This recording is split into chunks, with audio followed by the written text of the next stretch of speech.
स्वागत है आपका हमारे YouTube चैनल पर। आज के इस वीडियो में 30 सितंबर का दैनिक अपडेट कवर करेंगे। यहाँ पे हम सबसे पहले आपको बताएंगे यूपी SSSC की अपडेट, जिसमें आरक्षण को लेकर के एक बड़ा बदलाव किया गया है और जो भी पुरानी भर्तियां थी जिसमें EWS आरक्षण के बारे में बात नहीं की गई थी, उसमें भी अब एक नया संशोधन जोड़ा गया है। तो ये आपको जानना जरूरी है। इसके अलावा यहाँ पे हम PET रिजल्ट के बारे में भी बताएंगे। DL-ED में नकल हुई थी, उस पर जो कार्रवाई हो रही है उसके बारे में भी हम आपको बताएंगे।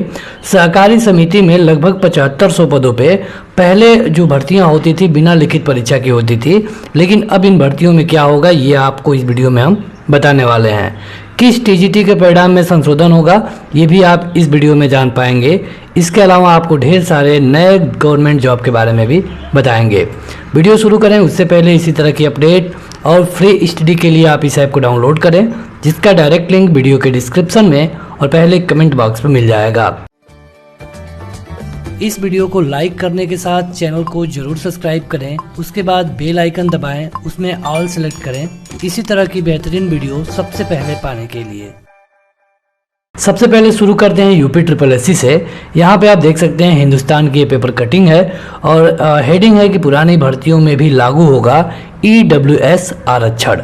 यहाँ पे देखिए ऊपर लिखा गया है कि आवेदन लेने के बाद जिन भर्तियों में अभी तक नहीं हुई परीक्षा उनमें मिलेगा लाभ। मतलब कि भर्तियों में जो आरक्षण की प्रक्रिया है जिसको आप EWS को देखते हैं, जो कि जनरल में से आते हैं 10%, तो यहाँ पे जिन भर्तियों में EWS का कोटा नहीं दिया गया था अब उनमें भी 10% आरक्षण देने की बात की जा रही है। हालांकि जो सबसे बड़ा सवाल ये होगा कि जब आवेदन करते समय आपने कैंडिडेट से नहीं पूछा है कि क्या आप EWS में आते हैं या फिर नहीं आते हैं, तो आखिर आप उनको फ़ायदा कैसे पहुंचा पाएंगे। अगर उनको आप 10% में रखते हैं तो क्या उनके पास वो 10% वाला सर्टिफिकेट होगा, नहीं होगा। अगर नहीं होगा तो उनको फ़ायदा कैसे मिलेगा, अगर होगा भी तो वो सर्टिफिकेट कब का इशू किया गया है, ये कई सारे सवाल होंगे इसको लेकर के। हालांकि यहाँ पे जो पेपर कटिंग में लिखा गया है वो हम आपको बता देते हैं। यहाँ पे है कि यूपी SSSC ने पुरानी भर्तियों में भी आर्थिक रूप से कमजोर को 10% आरक्षण देने का बात कर रहा है। आयोग ने कहा है कि इससे पहले जो आवेदन लिए गए थे और जिनकी परीक्षाएं अभी तक नहीं हुई हैं उन भर्तियों में ये लाभ मिलेगा। मतलब कि भले ही नोटिफिकेशन में EWS के बारे में बात नहीं की गई होगी, लेकिन चाहे वो भर्ती कितनी भी पुरानी हो, अगर उसका एग्ज़ाम नहीं हुआ है तो उनमें ये फ़ायदा सरकार देने जा रही है। यहाँ पे आप देख सकते हैं कि 2016 की एक JEE भर्ती है, 2018 की भी एक JEE भर्ती है। 2016 वाले में आप देखेंगे तो ये पद थे, 2018 वाले में 1477 पद थे। इसके अलावा जो संख्यायिकी अधिकारी की भर्ती है ASO की, इसके अलावा जो कृषि मंडी परिषद वाला है इसमें भी EWS का लाभ मिलेगा। ये सारी वो भर्तियां हैं जिनमें नहीं बताया गया था कि EWS कोटा रखा गया है। इसको लेकर के आयोग ने कार्मिक विभाग से राय मांगा था और यहाँ पे अब स्पष्ट कर दिया गया है कि फरवरी 2019 से पहले अगर कोई विज्ञापन निकला था और उसकी परीक्षा नहीं हुई है तो यहाँ पे EWS कोटा दिया जाएगा। अब देखेंगे तो फरवरी 2019 से जितनी भी भर्तियां आई हैं उनमें तो EWS कोटा ऑलरेडी है ही। तो यहाँ पे जो यूपी SSSC के चेयरमैन है प्रवीण कुमार, उनका बयान है कि अधिनियम में दी गई व्यवस्था के आधार पे उन्हीं पात्रों को पुनः मौका दिया जाएगा जिन्होंने आवेदन कर रखा है, इसलिए इसमें किसी भी तरह की विधिक बाधा नहीं आएगी। फैसले से पात्रों को राहत मिलेगी और आरक्षण का लाभ मिल सकेगा। यहाँ पे अनुसूचित जनजाति को 21, जाति को 21, जनजाति को 2, OBC को 27 और जो आर्थिक तौर पे कमजोर होंगे यानी कि EWS उनको 10% आरक्षण की बात की गई है। हालांकि इसमें भी कई सारे पॉइंट है, देखना होगा कि आयोग इसको कैसे लागू करवा पाता है। अगर हम बात करें कि PET रिजल्ट के बारे में, तो PET के रिजल्ट में अब डिले होगा, क्योंकि आप देखेंगे तो कई सारे प्रदर्शन यूपी SSSC पे ऑलरेडी चल रहे हैं। जैसे कि पुरानी भर्तियों को लेकर के कुछ का रिजल्ट जारी करना है, तो जो आयोग है जो कि पूरी तरह PET पे लगा हुआ था, इनको अब अपना ध्यान पुरानी भर्तियों पर भी लगाना पड़ रहा है। यानी कि जो PET का रिजल्ट है अब इसमें डिले होगा ही होगा। कई सारे लोग वीडियो के माध्यम से बता रहे थे कि 15 सितंबर तक इसका रिजल्ट आ जाएगा, लेकिन ऐसा बिल्कुल नहीं होगा। 15 अक्टूबर से पहले इसका रिजल्ट आपको देखने को नहीं मिलने वाला है। उम्मीद है कि लेखपाल की भर्ती रिजल्ट के 5-6 दिन बाद आएगी और आपको केवल 10 से 15 दिन के लिए आवेदन करने का ही मौका मिलेगा। तो ये तो रही यूपी SSSC की अपडेट। अब बात करते हैं इलाहाबाद विश्वविद्यालय की। तो देखिए यहाँ पे दो तरह की भर्तियां शुरू हो गई हैं। एक है कर्मचारी भर्ती, जिसमें कि group A, group B, group C के पदों की भर्ती कराई जा रही है। ये शिक्षकों की भर्ती नहीं है। और एक है शिक्षकों की भर्ती। शिक्षकों की भर्ती में 596 पद हैं और कर्मचारी की भर्ती में 632 पद हैं। तो इन दोनों का आवेदन शुरू हो चुका है। आप शिक्षक वाली भर्ती को यहाँ पे देख सकते हैं। यहाँ पे असिस्टेंट प्रोफेसर, एसोसिएट प्रोफेसर और प्रोफेसर के 70 पदों पे भर्ती हो रही है। ज़्यादा जानकारी के लिए आपको इलाहाबाद विश्वविद्यालय के वेबसाइट पे जाना होगा। इनमें से जिस भी भर्ती का आप आवेदन करना चाहते हैं वहां जाकर कर सकते हैं। यहाँ पे देखिए एक नई भर्ती आने वाली थी वाणिज्य कर विभाग में कंप्यूटर ऑपरेटर की, लेकिन इस भर्ती पर अब आप ये मान के चलिए कि पूरी तरह से रोक लग गई है। इसका प्रस्ताव भेजा गया था 225 पदों पर आवेदन करने के लिए, लेकिन 6 महीने पहले का यह प्रस्ताव सरकार ने अभी तक इसको मान्य नहीं किया है और इसे लौटा दिया है। यानी कि यहाँ पे अब ये भर्ती आपको देखने को नहीं मिलेगी। अगर ये भर्ती आती भी है तो अगले साल मई जून से पहले ये नहीं आ सकती है। और इसको रोकने के कई सारे कारण बताए गए हैं। पहला कि विभागों की अंगड़ेबाजी इसमें है। यहाँ पे कई सारे कंप्यूटर के पद खाली हैं, लेकिन फिर भी ये जो भर्ती आने वाली थी अब ये नहीं आएगी। इसके लिए आपको लंबा इंतजार करना पड़ेगा। मथुरा में जो DL परीक्षा शुरू होने से पहले व्हाट्सएप पे पेपर आए थे, वहाँ पे देखिए कार्रवाई शुरू हो गई है और वायरल करते हुए 4 लोगों को पकड़ा गया है। पेपर आउट करके जो बेचने वाला था उसको भी पकड़ा गया है। तो यहाँ पे कई सारे लोगों के खिलाफ कई मामले दर्ज किए गए हैं और 7 से 8 लोगों की गिरफ्तारी भी हो चुकी है। इसके अलावा बात करें TGT के बारे में, तो TGT 2016 में जो परिणाम आया था इसका संशोधन होगा।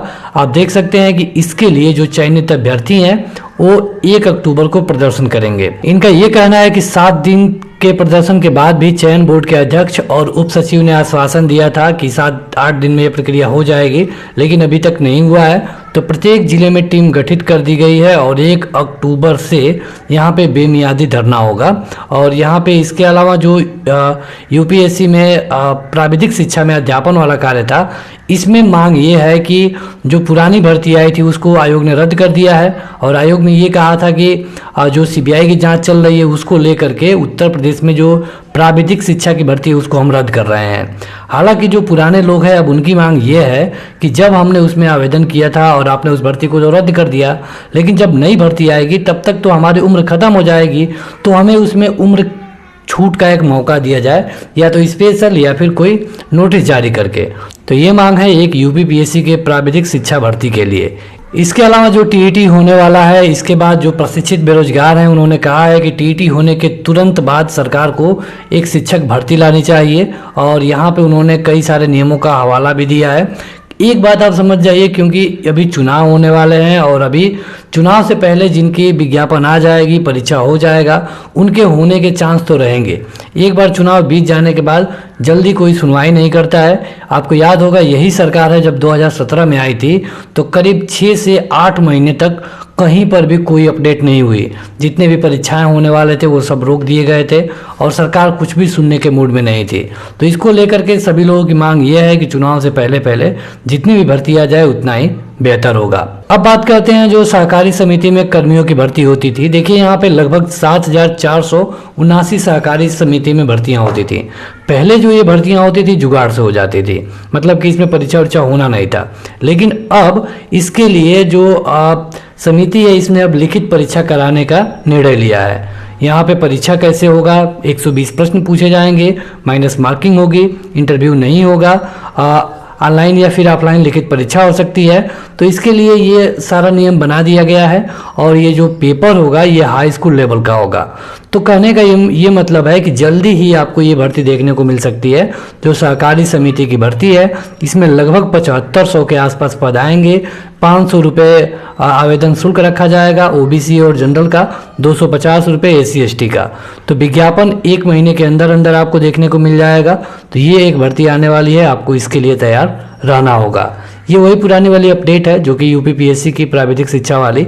इसमें लोगों का मांग है कि जब भी ये भर्ती आए तो इसमें पुराने वाले लोगों को उम्र में छूट दी जाए। अब बात करते हैं कुछ नई भर्तियों के बारे में। तो देखिए, उत्तराखंड के चिकित्सा सेवा चयन बोर्ड यानी कि UKMSSB में ये भर्ती आई है। समूह ग की 38 पद हैं और 21 से 42 साल आपकी उम्र होनी चाहिए। 35,000 से लेकर के 1 लाख से ऊपर तक का आपको वेतन मिलता है। शुल्क है 300 रुपये और 150 रुपये, मतलब ये जनरल OBC और ये SC ST। इसके लिए आपको जाना होगा UKMSSB.org पर, और इसके लिए आपके पास MSW में PG होना चाहिए। स्वास्थ्य कल्याण सेवा में कम से कम 1 साल का अनुभव होना जरूरी है। अंतिम तिथि है 28 अक्टूबर तक। ज़्यादा जानकारी के लिए आप इस वेबसाइट पे विजिट करिए। डाटा एंट्री ऑपरेटर में लगभग 400 पद आने वाले हैं। ये Chhattisgarh state power holding company limited से, और इसके लिए जो उम्र सीमा रखी गई है 18 से 40 है। इसकी भी जो अंतिम तिथि है ये 28 अक्टूबर ही रखी गई है। इसमें आपको मान्यता प्राप्त विश्वविद्यालय से कम 2nd डिवीजन में स्नातक होना चाहिए और 1 वर्ष का डिप्लोमा होना चाहिए कंप्यूटर में। टाइपिंग आनी चाहिए क्योंकि ये डाटा एंट्री ऑपरेटर की भर्ती है। ज़्यादा जानकारी के लिए आपको https:/cspc.co.in पे जाना होगा। आगे बात करते हैं तो यह है रिलेशनशिप मैनेजर सहित कई पदों पर SBI में भर्ती आई है। कुल मिला के 606 पद हैं। अंतिम तिथि है 18 अक्टूबर की, और इसके लिए आपको MA होना चाहिए इतिहास में, या फिर डिप्लोमा, स्नातक, परास्नातक वाले भी इसका आवेदन कर पाएंगे। इसके लिए आपको वेबसाइट मिल जाएगी bank.sbi/careers। यहाँ जाकर आप इसका आवेदन कर सकते हैं। इसके अलावा डॉक्टरों के लिए कुछ इंटरव्यू वाली भर्तियां आई हैं जिनको आप यहाँ पे देख सकते हैं। education.rajasthan.gov.in पर जाकर आप इनके बारे में अधिकतम जानकारी पा सकते हैं। तो आज के इस वीडियो में इतना ही। इसी तरह की अपडेट के लिए वीडियो को लाइक करें, चैनल को सब्सक्राइब करें। Thank you.